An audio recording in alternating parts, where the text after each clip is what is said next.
नमस्कार साथियों, स्वागत है आप सभी का अंकित इंस्पायर्स इंडिया पर। मैं हूं अंकित अवस्थी।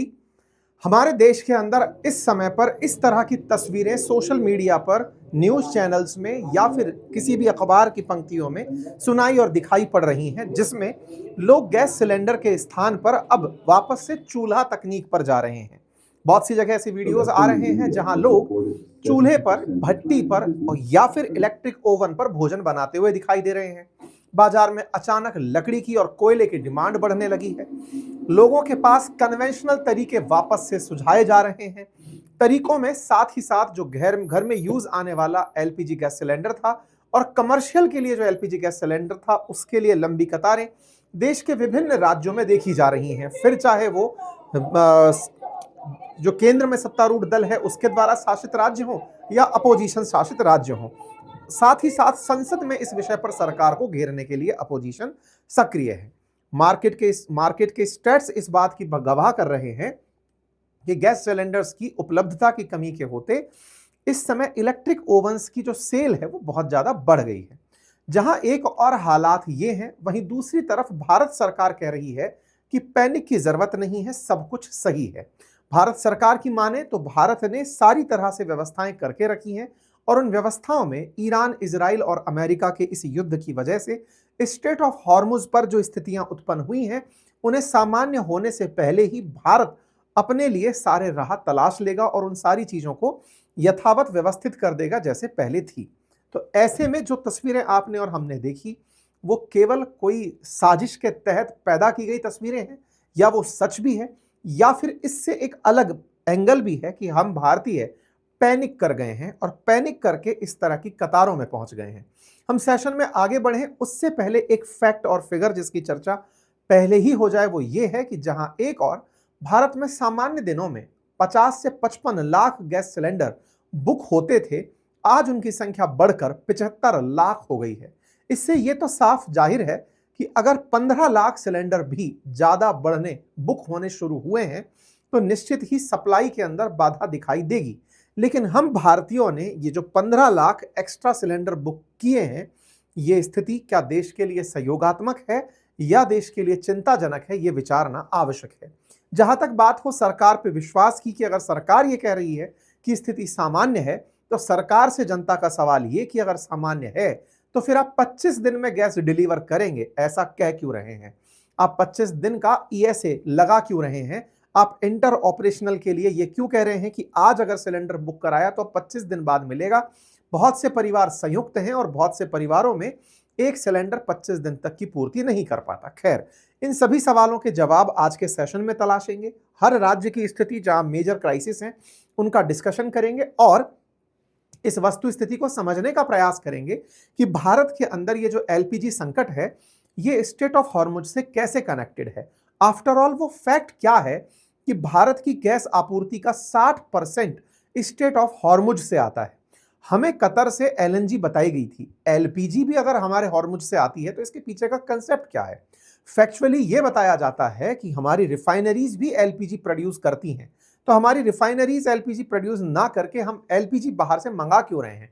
एलएनजी और एलपीजी का अंतर क्या है? सारी बातें आइए समझने का प्रयास करते हैं। फिलहाल के लिए थोड़ा सा युद्ध का अपडेट जान लीजिए। अपडेट फिलहाल इतना चल रहा है कि युद्ध का आज 15वां दिन है और इस समय पर ईरान को अमेरिका और इजराइल के हमलों का जवाब देने का हक है, ये कहते हुए ईरान ने हाल ही में जो दूतावास परिसर है इराक के अंदर अमेरिका का, उसको निशाना बनाया है। सऊदी अरब के अंदर एक एयरबेस पर खड़े अमेरिकी एयरफोर्स के 5 विमानों को निशाना बनाया है, जो फिलहाल हेडलाइंस में चल रही है। बात हो स्ट्रेट ऑफ हॉर्मुज की, तो ये स्ट्रेट ऑफ हॉर्मुज अभी भी ईरान की तरफ से कंट्रोल की जा रही है, अर्थात यहां से निकलने वाले जहाजों को ईरान ही परमिशन देगा। न्यूज ये है कि इसने भारत आने वाले जहाजों को परमिशन दे दी है, जिसके तहत 2 जहाज भारत आ गए हैं। साथ ही साथ अमेरिका इजराइल के इस जंग में एलपीजी की किल्लत को लेकर के जो तस्वीरें हैं वो आपके सामने हैं। राजस्थान के अंदर कमर्शियल गैस सिलेंडर और घरेलू गैस सिलेंडर की उपलब्धता को लेकर न्यूज रिपोर्ट की जा रही है। हरियाणा के अंदर न्यूज रिपोर्ट की जा रही है। लोग इस तरह से प्रदर्शन कर रहे हैं। छत्तीसगढ़ में भी तस्वीरें हैं, रायगढ़ के अंदर तस्वीरें दिखाई दे रही हैं। लेकिन वहीं इसी के उलट जो संचालक हैं और सरकार जो है वो उपलब्धता सुनिश्चित करने की बात कर रही है। मेरे भी तमाम साथी जो डिस्ट्रीब्यूशन में हैं, सप्लाई में लगे हैं, सरकार के साथ साथ काम कर रहे हैं, उनका कहना है कि राज्यों में ऐसी स्थिति नहीं है जैसी कई जगह मीडिया में रिपोर्ट की जा रही है। खैर, अब ये सच तो जो लाइन लगे हुए लोग हैं वही बता पाएंगे और सरकार बता पाएगी। ऐसे में सरकार क्या छुपा रही है और लोग किस बात से डरे हैं, ये तो आपसी सामंजस्य है जो बैठना होगा।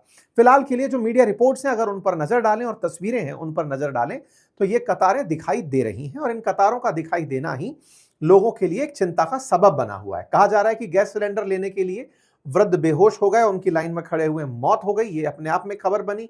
मध्य प्रदेश के अंदर भी रिपोर्ट निकल करके आई। तमाम जगह की ऐसी तस्वीरें निकल कर आ रही हैं। परिणाम क्या हो रहा है? परिणाम ये हो रहा है कि रेस्टोरेंट ओनर्स अब भट्टी भट्टी बनवाने में निकले हुए हैं। कई जगह पर इलेक्ट्रिक ओवंस पर काम होना शुरू हो गया है। इंडक्शन ओवंस पर लोग काम कर रहे हैं। एलपीजी सप्लाई के चलते इंडक्शन ओवंस के लिए लोगों की लंबी कतारें लग गई हैं। बहुत से जो मॉल्स हैं, इलेक्ट्रॉनिक मॉल्स हैं, वहां पर इलेक्ट्रिक ओवंस की सीट खाली दिखाई पड़ रही हैं। अगर आप ऑनलाइन सप्लायर्स को भी देखेंगे तो वहां पर करंटली अनअवेलेबल लिखा हुआ आ रहा है, यानी इंडक्शन जिस पर बिजली के माध्यम से भोजन पकाया जा सकता है उनकी अचानक मांग बढ़ गई है और उसकी वजह से लोग यहां पर अनअवेलेबल देख रहे हैं। अब थोड़ा हम सच्चाई की तरफ चलते हैं।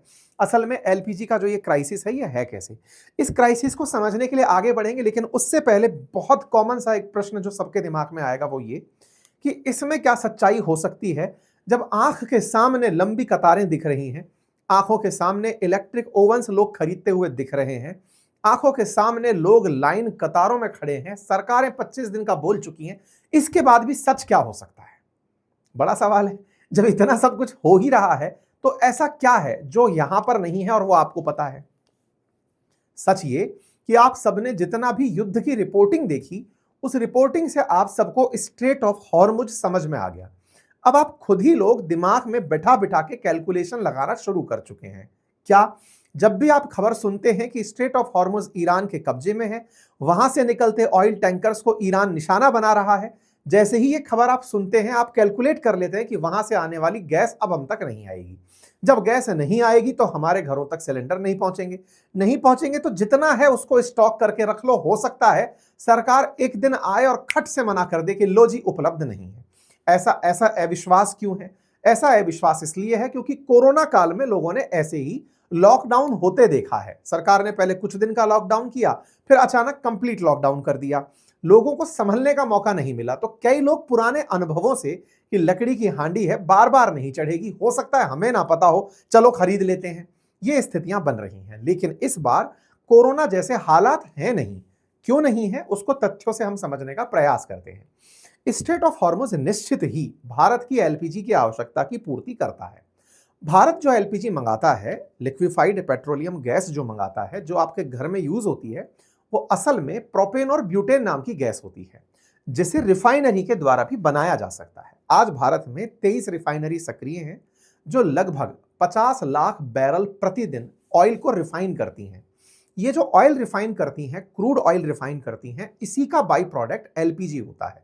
इसे ऐसे समझिए कि जब दूध या फिर दही से आप मक्खन बाहर निकालते हैं तो बाई प्रोडक्ट में आपको छाछ भी मिलती है, बिल्कुल वैसे ही क्रूड ऑयल से बाई प्रोडक्ट के रूप में एलपीजी गैस भी निकल कर आती है। फिर सवाल आता है तो रिफाइनरी हमारे यहां पर हैं तो हम एलपीजी खरीदते क्यों हैं? कारण इसलिए क्योंकि एलपीजी भी जब बाई प्रोडक्ट है तो जो गल्फ के अंदर, जो पश्चिम एशिया के अंदर लगी हुई रिफाइनरीज हैं, अगर वो हमें एलपीजी बना बनाया सप्लाई कर दें तो हम सीधा उसे लेकर हमारे देश के अंदर सप्लाई कर देते हैं। 4 से 5 दिन का समय स्ट्रेट ऑफ हॉर्मुज से यहां पहुंचने में लगता है माल को, तो हमारी सप्लाई सुनिश्चित रह जाती है। बहुत सारी रिफाइनरीज हैं जो हम वहां से माल लेते आए हैं। फरवरी तक लगभग 65% तक हमारी एलपीजी की जो आवश्यकता थी वो स्ट्रेट ऑफ हॉर्मुज से होकर के पूरी होती थी। भारत का जो कुल एलपीजी इंपोर्ट है उसका 90% ये सच है कि स्ट्रेट ऑफ हॉर्मुज से होकर होता है, लेकिन उसमें से 90% जो हमारे साथ सप्लाई हो रही है, जो हमारी ऊर्जा आवश्यकता का फिलहाल 60% है। मतलब अगर ऑयल के केस में हम बात करें तो भारत के अंदर ऑयल की आपूर्ति स्ट्रेट ऑफ हॉर्मुज से होकर 45% होती है, एलपीजी की आपूर्ति 60 से 65% होती है। अर्थात स्ट्रेट ऑफ हॉर्मुज पर तेल से कहीं अधिक निर्भरता एलपीजी पर है और तेल के केस में भारत के पास स्टॉक ऑलरेडी 75 दिन का मेंटेन्ड है, लेकिन गैस के केस में इतना स्टॉक मेंटेन नहीं रहता। या फिर स्ट्रेटेजिक ऑयल रिजर्व सुना है लेकिन स्ट्रेटेजिक गैस रिजर्व जैसी न्यूज आप और हम नहीं सुन पाते, और इसके पीछे का तर्क हम निकाल पाते हैं कि जब इतना आसानी से आ जा पाता है तो हमारे लिए इश्यू नहीं रहता। इसी चलते मीडिया में जो रिपोर्ट्स रहती हैं वो 10 से 15 दिन के गैस स्टॉक की रहती हैं। फिर आप कहेंगे ये तो फिर से चिंता की बात है कि साहब जब स्टॉक ही नहीं है, गैस ही नहीं है, तो इसका मतलब लोगों के अंदर पैनिक आना जरूरी है। लेकिन इस बीच में कुछ सरकारी प्रयास हैं जिन्हें आप लोगों को जानना चाहिए। सबसे पहला सरकारी प्रयास, चूंकि ऑयल के साथ साथ बाई प्रोडक्ट एलपीजी है, तो सरकार ने इन दिनों भारत की रिफाइनरी से गैस प्रोड्यूस करने के लिए कहा हुआ है कि आप अपनी कैपेसिटी का मैक्सिमम गैस प्रोड्यूस करने पर फोकस करिए, जिसकी वजह से 26% तक एलपीजी प्रोडक्शन इंक्रीज होने की उम्मीद है। यानी कि जो डिपेंडेंसी 60% आउटसाइड थी, उसे काउंटर देश की रिफाइनरियों को करने का आदेश दिया गया है। नंबर दूसरा, भारत ने इन दिनों ईरान से लगातार बात की है। भारत के प्रधानमंत्री ने ईरानी राष्ट्रपति पजेश्कियन के साथ बातचीत की और उस बातचीत में ये सुनिश्चित किया कि उस रूट से होकर के जो कतर से चलकर या यूएई से चलकर गैस के कंटेनर्स चल रहे हैं वो भारत तक पहुंच पाए। भारत में जो प्रेजेंट ईरानी राजदूत हैं उन्होंने भी कहा कि भारत हमारा मित्र है और हम उसके लिए इन रास्तों पर प्रतिबंध नहीं लगाएंगे, और जब प्रतिबंध नहीं लगेंगे तो यहां से आज 2 ऑयल के रेड टैंकर्स की पहुंचने की खबर भी आ रही है। एक और पॉइंट यहां पर ऐड होता है और वो ये कि ईरान ये सब कर क्यों रहा है जबकि भारत युद्ध के अंदर पार्टी नहीं है। ईरान को उम्मीद है कि भारत जब युद्ध खत्म हो जाएगा और ईरान में रिकंस्ट्रक्शन चलेगा, जब पुनर्निर्माण शुरू होगा, उस समय पर भारत कंट्रीब्यूट करेगा। बिल्कुल वैसे ही जैसे आज यूक्रेन को रिकंस्ट्रक्शन के नाम पर दुनिया के बहुत से देशों से पैसे की उम्मीद है, ऐसे ही ईरान को लगता है कि एक दिन भारत हमारे पास रिकंस्ट्रक्शन के लिए आएगा कि चलो ईरान का पुनर्निर्माण करते हैं। यही सब वो तथ्य हैं जिनके चलते भारत और ईरान लगातार संपर्क में और तेल की सप्लाई बनी हुई, गैस की सप्लाई बनी हुई है। एक और पॉइंट जो है वो ये कि भारत ने अपने ऑल्टरनेट तलाशने शुरू कर दिए हैं। ऑल्टरनेट तलाशने में भारत अमेरिका से, नॉर्वे से, नाइजीरिया से, बहुत सी जगह से गैस की सप्लाई को सुनिश्चित करने का प्रयास कर रहा है। इन सबके साथ साथ ये फैक्ट हमें बहुत ज्यादा जरूरी है जो याद रहे कि भारत के लिए इन सप्लाईज में पैनिक का अपना एक बड़ा रोल है। जहां हम समस्त भारतीय जब स्थितियां नॉर्मल थी उस समय पर 50 से 55 lakh cylinder per day booking करते थे गैस सप्लाई करने वाली एजेंसी से, अब वो सिलेंडर की बुकिंग 75 लाख तक पहुंच गई है। जब 50 या 75 पहुंच रहे हो या 60 से भी 75 पहुंच रहे हो, 15 लाख सिलेंडर पर डे की अगर बुकिंग एक्स्ट्रा हो रही है तो सर्वर पर लोड बढ़ रहा है और ऐसे में कई बार सर्वर क्रैश होने की भी खबर बन रही है। जब आप लंबी कतार लगे हुए लोगों को देखते हैं, चाहे रेलवे की टिकट के लिए देखें, चाहे आप ट्रेन में चढ़ने के लिए देखें, किसी भी जगह टिकट बुकिंग हो, सिनेमा टिकट हो, जहां पर भी लाइनें लग जाती हैं वहां पर सहूलियत के पैसे वसूले जाते हैं और वहीं से कालाबाजारी जन्म कर लेती है। इसी कालाबाजारी में बहुत से लोगों ने अपने पास सिलेंडर्स के स्टॉक करने शुरू कर दिए। बहुत से सप्लायर्स, सब ब्रोकर्स इस तरह के काम में लिप्त हो गए कि उन्होंने इन सिलेंडर्स को अपने यहां स्टॉक करके पैनिक को और बढ़ावा दिया। किसी के नाम पर बुकिंग हुई लेकिन डिलीवरी नहीं हुई, ऐसा केस रिपोर्ट भी हुआ। इसका अर्थ था कि भारत में कुछ लोग इस परिस्थिति को बिल्कुल वैसे ही जैसे कोरोना काल के अंदर आप सबने दवाइयों की कालाबाजारी सुनी थी। हालांकि इससे निपटने के लिए भारत सरकार already essential service act ESA लागू कर चुकी है, जिसमें अगर कोई भी व्यक्ति आवश्यक सामान की कालाबाजारी करता है तो उस पर कानून की धाराओं के तहत उपयुक्त कार्रवाई की जाएगी। लेकिन लोग जब पैसा कमाने की बारी आती है तो इस तरह के स्टॉक करते हुए दिख रहे हैं। तमाम न्यूज एजेंसीज अब इस प्रकार की भी रिपोर्टिंग कर रही हैं कि लोगों ने कैसे कैसे स्टॉक अपने पास रख लिए हैं।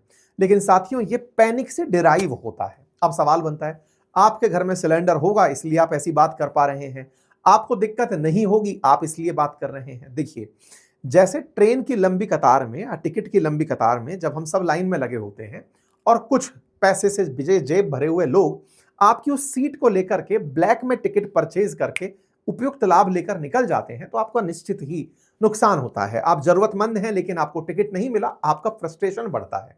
यही हाल हमारे देश में इन तमाम जगहों पर भी बना हुआ है। जहां पर एलपीजी संकट की आप बात सुनते हैं, वहां पर जरूरतमंद भी बहुत से लोग हैं जिन्हें वाकई में गैस की जरूरत थी लेकिन उन्हें सिलेंडर नहीं मिला। क्यों नहीं मिला?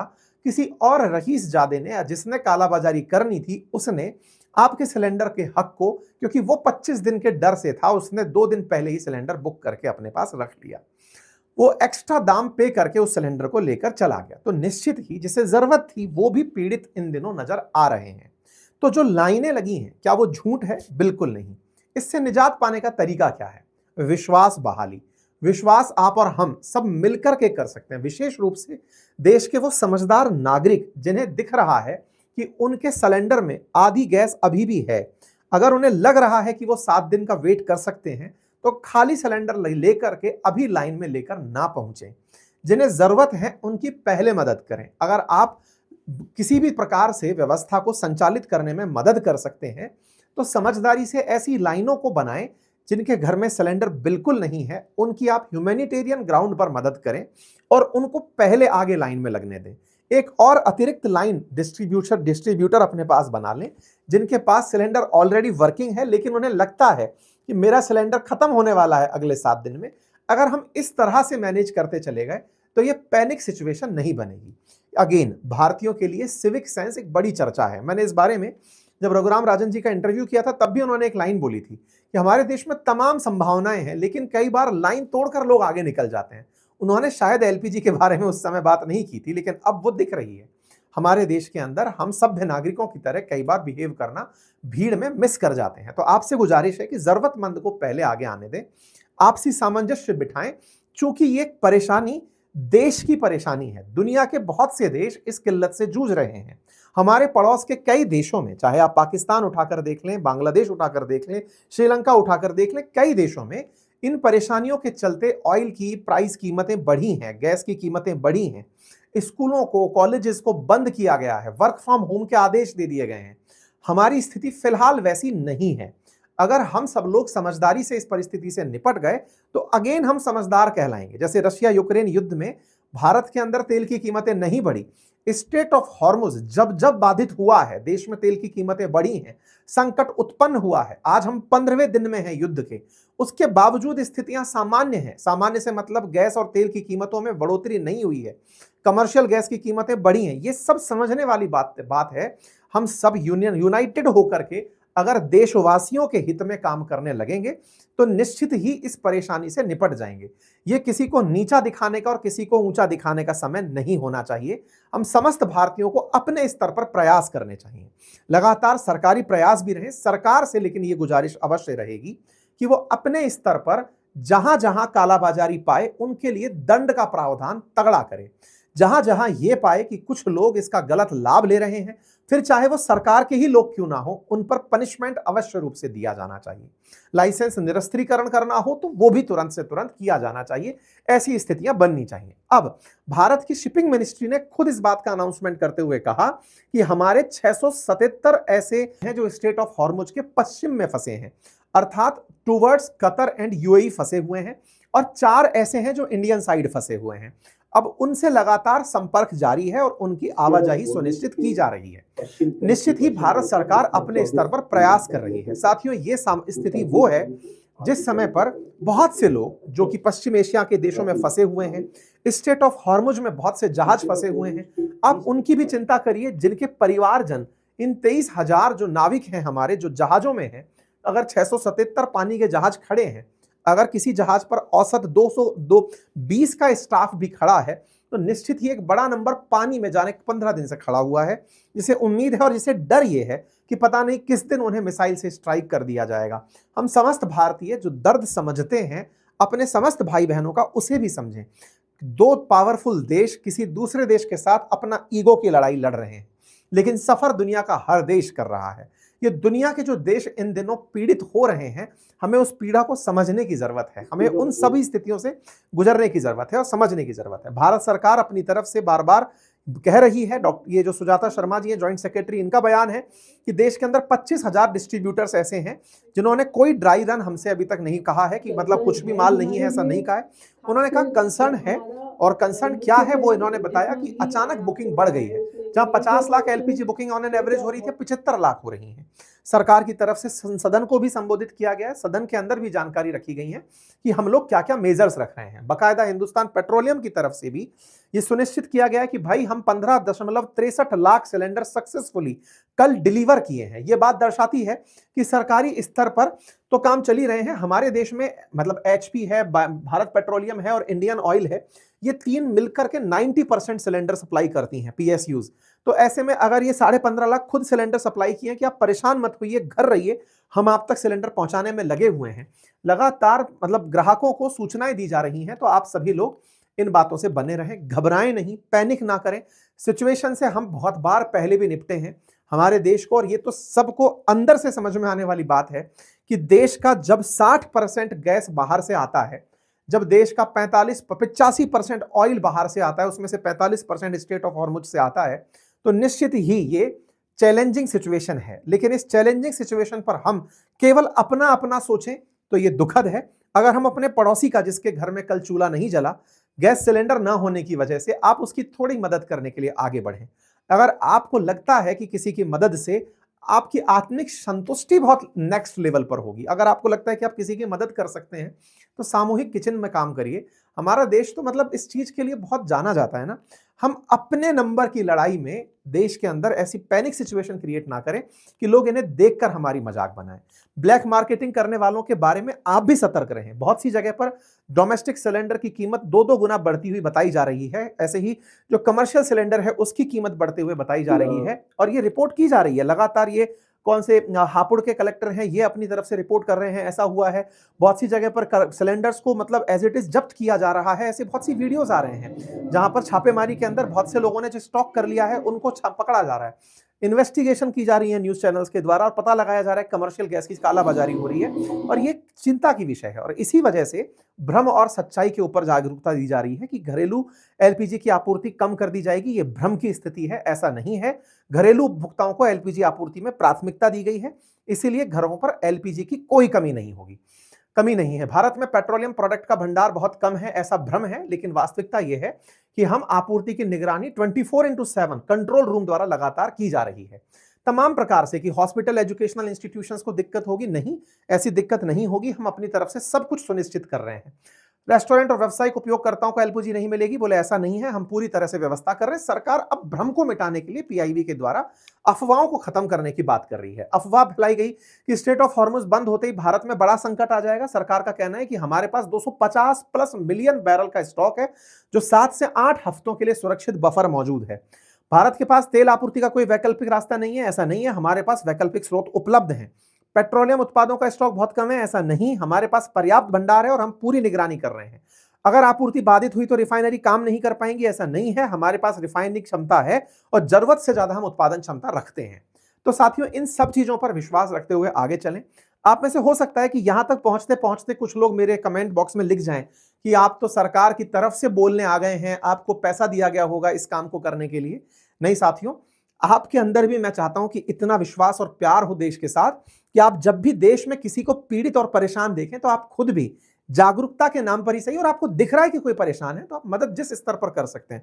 मेरे लिए ये बड़ा स्तर था कि मैं आपको जागरूक कर पाऊं कि स्थिति ऐसी नहीं है, मत डरिए, सरकारी प्रयास जारी हैं। और अगर कोई लाइन में लगा है, परेशान है, आपकी आवश्यकता कुछ दिन बाद की है, तो ट्रस्ट करें, लाइन में लगने से उन लोगों को मदद करें जिनको लग रहा है कि भाई आज ही अर्जेंसी आ गई है, अदरवाइज आप तक डिलीवरीज चल रही हैं। आप भी अगर किसी को मदद कर सकते हैं तो इस सेशन को शेयर करिए, लोगों की मदद करिए। लोग बहुत तरफ से सोशल मीडिया पर इस समय जागरूकता फैला रहे हैं। बहुत से ऐसी मीडिया रिपोर्ट्स निकल कर आ रही हैं कि कई जगह पर्याप्त आपूर्ति है और लोग लगे हुए हैं। ठीक है साहब, अगर आपको लगता है कि कहीं पर भी इस तरह की कालाबाजारी हो रही है, तो ये कुछ नंबर्स हैं इंडेन की तरफ से, भारत गैस की तरफ से, एचपी की तरफ से। आप चाहें तो इन नंबर को देख लें और उन पर कॉल करके सूचना भी दे सकते हैं कि इस जगह पर ब्लैक मार्केटिंग हो रही है। ठीक है साहब, तो कुल मिलाकर के ये सारी जानकारी है। भारत के अंतरराष्ट्रीय स्तर पर प्रयास चल रहे हैं, जल्द ही स्थितियां सामान्य हो जाएंगी। और इसी में अपडेट आज का ये है कि ईरान ने 2 गैस के टैंकर्स को भारत आने दिया है, वो अपने आप में एक बड़ी सुर्खी बनी है। इंडियन फ्लैग्ड 2 टैंकर्स थे, एलपीजी टैंकर्स, इसमें से एक था शिवालिक जो स्टेट ऑफ हॉर्मुज क्रॉस करके आ गया, दूसरे का नाम है नंदा देवी, वो भी हमारे यहाँ पर कुछ घंटों में पहुंच जाएगा। जो दोनों की दोनों, एक यूएई से चल के आया था और एक कतर से चल के आया था और सक्सेसफुली देश के अंदर आ गया है। वहीं दूसरी तरफ ईरान और अमेरिका जिस जंग की तैयारी में है, उसका अपडेट हम किसी नेक्स्ट वीडियो में आपको देंगे। फिलहाल के लिए इतना ही। जानकारी पसंद आई हो तो साथियों से साझा करें। चैनल पर नए हैं तो सब्सक्राइब कर लें और कृपया घबराएं नहीं। धन्यवाद।